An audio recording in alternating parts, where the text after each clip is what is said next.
ফিরাউন তো এমন হায়াতে জিন্দেগি পেয়েছিল, 40 বছর পর পর তার একবার টয়লেটে যাওয়া লাগতো। তার হায়াতে জিন্দেগিতে কোনোদিন জ্বরও আসে নাই, সর্দিও লাগে নাই, ঠান্ডাও লাগে নাই। ফিরাউন যখন দেখলো সকল মানুষের থেকে আমার অবস্থাটা বিপরীত, আমার কখনো জ্বর হয় না, ঠান্ডা হয় না, কাশি লাগে না, আমার অন্যান্য মানুষের মতো টয়লেট চাপায় না, সে নিজেকে দাবি করলো আনা রব্বুকুমুল আলা, আমি হইলাম সবার থেকে বড় খোদা, আমার থেকে বড় খোদা আর কেউ নাই।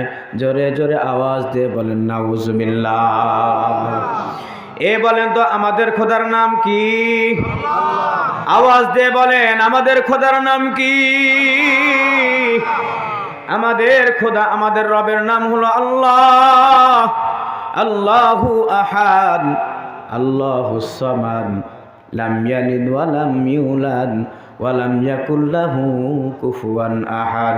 মালিক ডাক দিয়ে বলেন আমার পরিচয় হলো আমি এমন রব, আমি হইলাম একক, আমার কোনো দ্বিতীয় নাই। দেখবেন আরবির ভিতরে একটা হলো আহাদ, একটা হলো ওয়াহেদ। ওয়াহেদ শব্দের অর্থ হলো এক, আহাদুন শব্দের অর্থ হলো এক।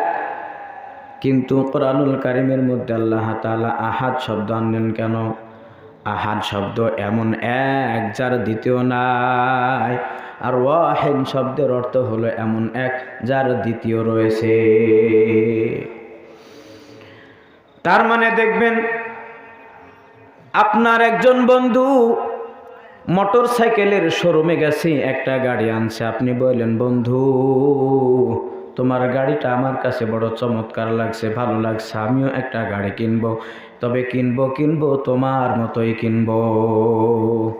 পাওয়া যাবে কি যাবে না বলেন? একই মডেলের একই বছরে উৎপাদন হয়েছে এমন গাড়ি একটা নয় বাবা, একটা নয়, ফ্যাক্টরি থেকে একটা নয়, হাজার হাজার বানাইছে। তার মানে ওই মোটরসাইকেল একটাই নয়, একের অধিক আছে, এমন এক যার দ্বিতীয় আছে। কিন্তু আল্লাহ তাআলা বলে আল্লাহু আহাদ, আমি এমন এক আল্লাহ, আমার কোনো দ্বিতীয় নাই। জোরে বলেন সুবহানাল্লাহ। আল্লাহুস সামাদ, আল্লাহ হলেন বেনিয়াজ, লাম ইয়ালিদ ওয়া লাম ইউলাদ, তিনি কারো কাছ থেকে জন্ম নেন নাই, তিনি কাউকেও জন্ম দেন নাই। ওয়ালাম ইয়াকুল লাহু কুফুয়ান আহাদ, তার সমকক্ষ বা সমতুল্য পৃথিবীতে কিছুই নাই। বলেন সুবহানাল্লাহ। এই ফেরাউন বলল আমি হলাম আনা রব্বুকুমুল আলা। আমি ফেরাউনের ইতিহাস বলবো না, বললে সারা রাত কেটে যাবে। মালিক আমার আল্লাহ তাআলা চাক্ষুষ দেখাই দিলেন, ফেরাউন তুই যত বড় জালেম, আমি তোর শাস্তিও তত বড় করব। আপনারা সকলেই জানেন আল্লাহ তাআলা এই ফেরাউনকে পানির ভিতরে চুবাইয়া চুবাইয়া মারছে। কথা বলেন ঠিক কিনা? এই ফেরাউন একদিন চিন্তা করলো আমি তো এত বড় খোদা, আমি এত বড় রব। এলাকার মানুষেরা এসে নালিশ জানাইলো, ও ফেরাউন আমাদের রব, নীল নদের পানি শুকায় গেছে, আমাদের একমাত্র পানির ব্যবস্থা হলো নীল নদ। আপনি তো রব, আপনি তো খোদা, আপনি তো আল্লাহ, আপনি নীল নদের পানির ব্যবস্থা করে দেন। এই যে ফেরাউন ডাক দিয়ে বলল ঠিক আছে যাও, তোমরা চলে যাও। সবাই চলে গেছে, সবাই চলে গেছে। রাত্রি যখন গভীর অন্ধকার হয়ে গেল, ফেরাউন তার বিবিকে বলতেছে ঘুমায় যাও, সকলকে ঘুম পাড়ায় দেয়া। রাত্রি যখন গভীর হয়ে গেল, সুন্দর করে সকলের চক্ষুর আড়ালে বগলের ভিতরে একটা জায়নামাজ নিয়া সে জঙ্গলের ভিতরে হাঁটা ধরেছে। বলেন সুবহানাল্লাহ। বর্তমান সময়ের মুসলমানরা এত সেজদা দিতে জানে না। বর্তমান সময়ের নামধারী মুসলমান নামের আগে লাগায় মুহাম্মদ আর নামের শেষে দেয় আহাম্মদ। সুন্দর করে নামটা লেখার সময় মুসলমানের পরিচয় দেয়, কিন্তু দেখবেন সপ্তাহে নয়, মাসে নয়, বছরে মাত্র 2টা ঈদের নামাজ পড়ে। আমার চোখে এমনও মিলছে 2টা ঈদের নামাজও পড়ে না এমন মুসলমান আছে। আওয়াজ দিয়ে বলেন আছে না? না, অনেক সময় কিছু মুসল্লি আছে চাপে পড়ে যায়। বিবি বলতেছে, ও প্রাণের স্বামী, সারাটা সপ্তাহ নামাজ পড়লি না, তোমার ছোট্ট বাচ্চাটা মসজিদে গেল নামাজ পড়তে শুক্রবার, তুমি কেন যাও না? লজ্জায় পড়ে তখন যায়, ছেলেটা গেল, আমি না গেলে কেমন হয়? এই ফেরাউন রাতের বেলায় যায় নামাজ বগলে নিয়ে চলল পাহাড়ের চূড়ায়, যে সুন্দর করে 2 রাকাত নামাজ পড়তেছে। নামাজ শেষে দোয়া করতেছে ওই আসল রবের কাছে। জোরে বলেন সুবহানাল্লাহ।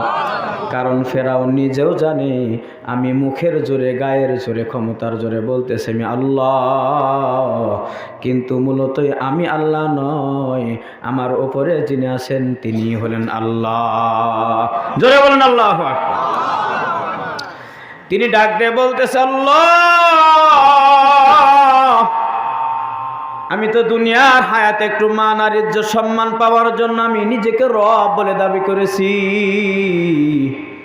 এখন তো বড় বিপদে পড়ে গেছি। আমার প্রজারা এসে বলতেছে নীল নদের পানি শুকায় গেছে। আমি নিজেও জানি আমি আল্লাহ নয়, নীল নদের পানি আমার আনার কোনো ক্ষমতা নাই। আল্লাহ, কাল সকাল পর্যন্ত পানির ব্যবস্থা আপনি করে দেন। সাউন্ড কমায় দেন, নীল নদের পানি কমায় দেন। আমি আখিরাতের ইজ্জত চাই না, দুনিয়ার ইজ্জত চাই। হঠাৎ করে দেখা গেল রাতের বেলায় একজনে তার পিছনে এসে সালাম দেয়, ইয়া ফেরাউন। ফেরাউন চিন্তা করলো কি ব্যাপার, রাতের বেলায় অন্ধকার, আমি একা একা চুপি চুপি আসছি যেন আমার কেউ না দেখে, কারণ আমি আরাক রবের পায়ে সেজদা দেই। জোরে বলেন সুবহানাল্লাহ। আর একজন এসে বলতেছে, ফেরাউন আপনি একটু বিচার করে দেবেন, একটু বিচার করে দেন। একজন গোলাম তার মালিকের খায়, মালিকের নিয়ামত ভক্ষণ করে, অথচ মালিকের হুকুম মানে না, তার কি বিচার হওয়া দরকার? ফেরাউন চিন্তা করলো, ভাইরে তুমি কে, কি তোমার পরিচয়? তবে শোনো, আর দেরি না করে আমি তোমাকে একটা উত্তর দিয়ে দেয়।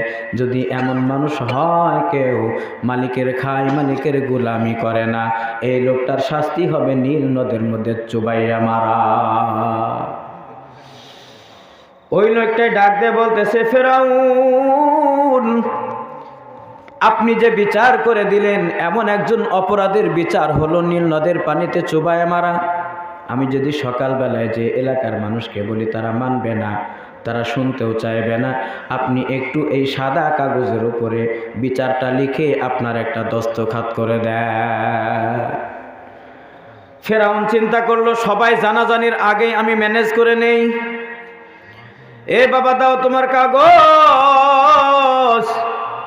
সুন্দর করে লিখে দিলেন যে মালিকের খায় কিন্তু মালিকের গোলামি করে না, মালিকের নিয়ামত অর্জন করে কিন্তু মালিকের গোলামি করে না, এর শাস্তি হলো নীল নদের মধ্যে চুবায় মারা। এইবার নিচে সুন্দর করে লিখে দিল ফেরাউনের দস্তখত। বলেন সুবহানাল্লাহ। আমি আপনাদেরকে ঘটনা বলতাম না বাবা, মালিক আমার আল্লাহ ডাক দিয়ে বলেন, এ দুনিয়ার বান্দা বান্দি, তোমরা যত বড় জালেম হবে আমার শাস্তিও হবে তত বড়। পৃথিবীর ইতিহাসে লেখা থাকবে, পৃথিবীর ইতিহাসে লেখা থাকবে, এমনভাবে লেখা থাকবে কিয়ামত হয়ে যাবে কিন্তু তোমার ইতিহাস মুছবে না। এই ফেরাউন যখন মূসা আলাইহিস সালামকে তাড়া করলেন, মালিক আমার আল্লাহ মূসা আলাইহিস সালামের জন্য 12টা রাস্তা করে দিলেন। আল্লাহ তাআলা বলেন ইয়াবাসা, শুকনা রাস্তা করে দিলেন।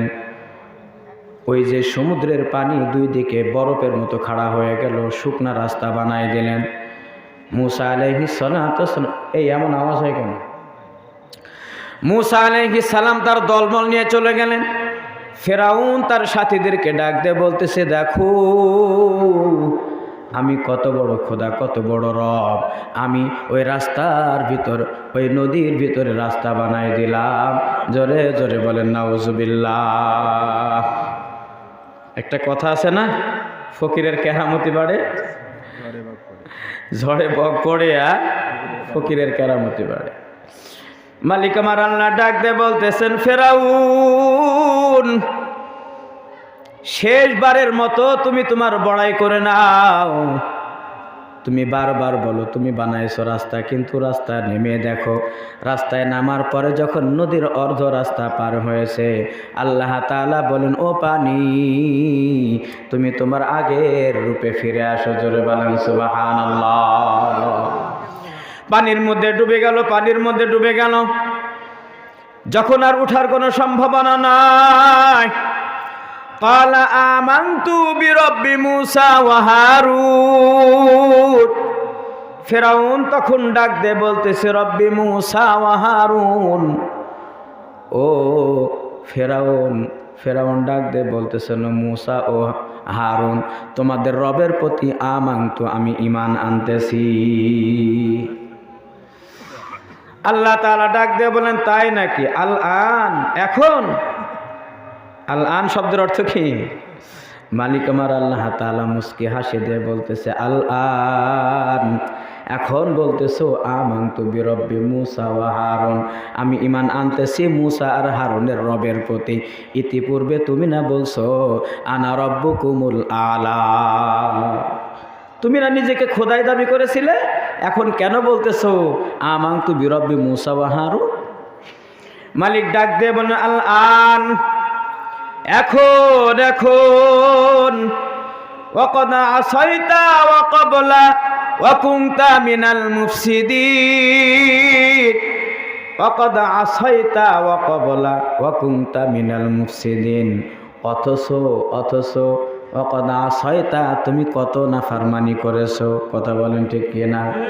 ওয়া ক্বাবলা ওয়া কুনতা মিনাল মুফসিদিন, তুমি বনি ইসরায়েলের মধ্যে তুমি ফাসাদ বাঁধাইছো, এমন ফাসাদ তুমি বনি ইসরায়েলের প্রত্যেকটা জীবিত সন্তানগুলিকে জবাই করে করে মেরেছো।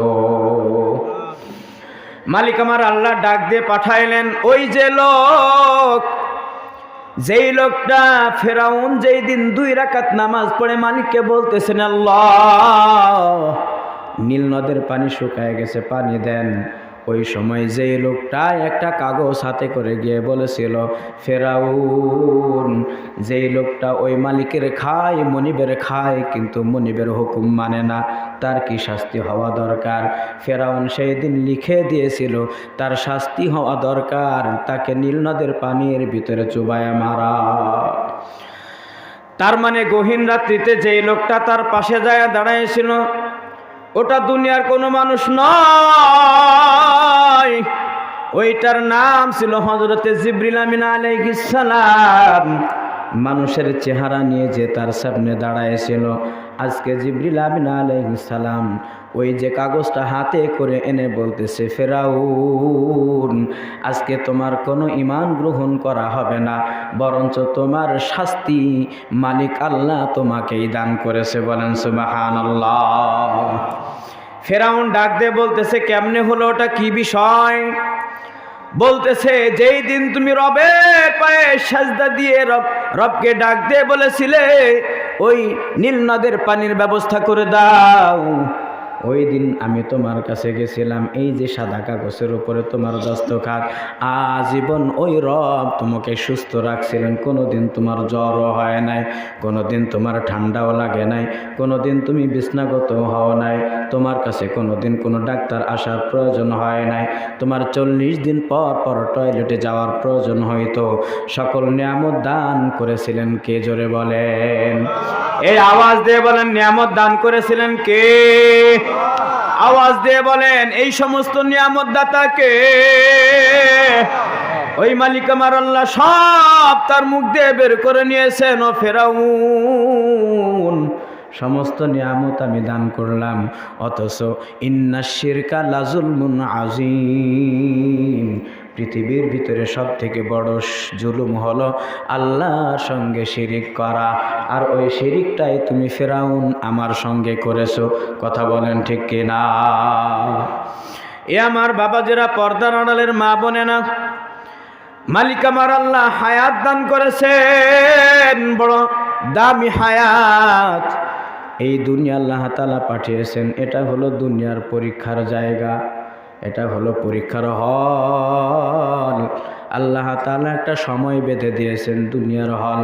এখানে আমাদের পরীক্ষা দিতে হবে, পরীক্ষা দিতে হবে। আমাদের প্রশ্নপত্রের নাম হলো আল কোরআন। আল কোরআন হলো প্রশ্নপত্র, আর আমাদের উত্তরপত্রের নাম হলো আমলনামা। কি জোরে বলেন? আমলনামা। এটা হলো মানুষের উত্তরপত্র। দুনিয়ার হায়াত, এটা হলো পরীক্ষার হল। পরীক্ষার হলের প্রশ্নপত্রের নাম হলো কোরআন। পৃথিবীর হায়াত আল্লাহ তাআলা যেই দিন থেকে তৈরি করেছেন, এক একটা নবী পৃথিবীতে আসছেন, এক একটা গ্রন্থ নিয়ে এসেছেন। তো যেই জামানায় যেই নবী আসছেন, সেই জামানায় ওই নবী একটা করে আল্লাহ তাআলার কিতাব আনছেন। ওই জামানার জন্য ওই কিতাবটাই হলো প্রশ্নপত্র। মালিক আমার আল্লাহ তাআলা ডাক দিয়ে বলেন, ইয়াউমা হুম বারিজুন। পৃথিবীর হায়াতে প্রত্যেকটা মানুষ মারা যাবে না? যাবে না? আওয়াজ দিয়ে বলেন, আর একটু আওয়াজ দিয়ে বলেন, মারা যাবে না? যাবে না? প্রত্যেকেই কবরে যাওয়া লাগবে বাবা, কবরে যাওয়া লাগবে। আল্লাহ তাআলা বলেন, তোমাদের কবরটাই কিন্তু শেষ নয়। যদি কবরটাই শেষ হইতো তাহলে আমাদের কোনো টেনশন ছিল না। কথা বলেন ঠিক কিনা? সুম্মা ইলাইনা তুরজাউন। তোমাদের পুনরায় ওই মালিকের কাছে ধরা দেওয়া লাগবে। ইয়াউমা হুম বারিজুন। কিয়ামত যেই দিন হবে, সেই দিন কবর থেকে সকলকেই উঠা লাগবে কি লাগবে না? আওয়াজ দিয়ে বলেন, ইয়াউমা হুম বারিজুন। দুনিয়ার হায়াত শেষ হয়ে যাবে, কবরের জিন্দেগি শুরু হবে। একটা সময় আসবে কবরের জিন্দেগি শেষ হয়ে যাবে, আর আখিরাত আবার শুরু হয়ে যাবে। শুধু আখিরাত শুরু হইলেই তো হতো বাবা। আখিরাত শুরু হলো, ভালো কথা। লা ইয়াখফা আলাল্লাহি মিনহুম শাই। দুনিয়ার হায়াতে তুমি কি কি করেছো? দুনিয়ার হায়াতে তুমি কোথায় কোথায় গেছো? দুনিয়ার হায়াতে তুমি কি ইনকাম করেছো? আল্লাহ তাআলা বলেন, লা ইয়াখফা আলাল্লাহি মিনহুম শাই। আল্লাহ তাআলার কাছে কোনোটাই কিন্তু গোপন না। আওয়াজ দিয়ে বলেন, গোপন আছেন? আজকে যারা এশার নামাজ পড়েছেন, আল্লাহ দেখছে না? দেখে নাই? যারা নামাজ পড়ে নাই তাদের বুঝে আল্লাহ দেখে না? যারা দান করে, সদকা করে, মানুষকে হাদিয়া দেয়, এদের আমলটা আল্লাহ দেখে না? দেখে না? কিন্তু যারা গরু চুরি করে, আল্লাহ দেখে না? আওয়াজ দেন। যারা গরু চুরি করে মানুষের বাড়ি থেকে বের করে নিয়ে চলে যায়, দেখবেন কৃষক ভাইরা আমার সারাটা দিন ক্লান্ত শ্রান্ত, একটা গরুর পিছনে কত মেহনত।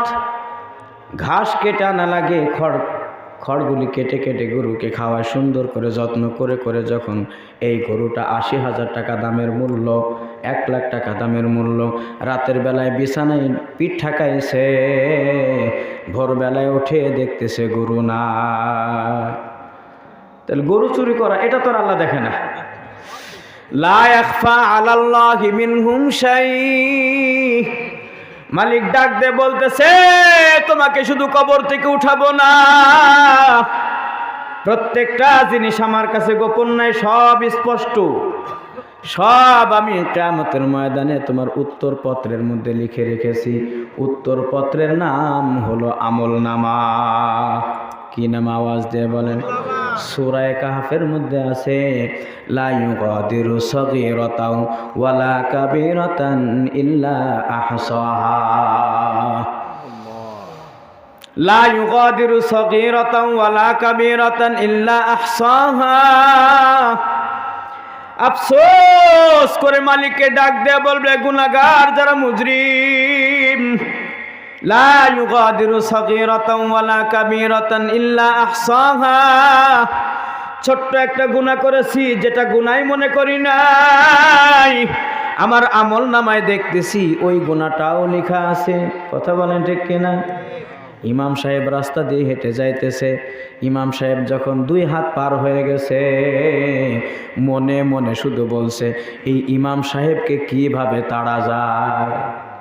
এমন কিছু মুসল্লি আছে না? না, ব্যক্তিগত কোনো আক্রোশ থাকতে পারে, সে শুধু মনে মনে বলছে ইমাম সাহেবকে কিভাবে তাড়া যায়।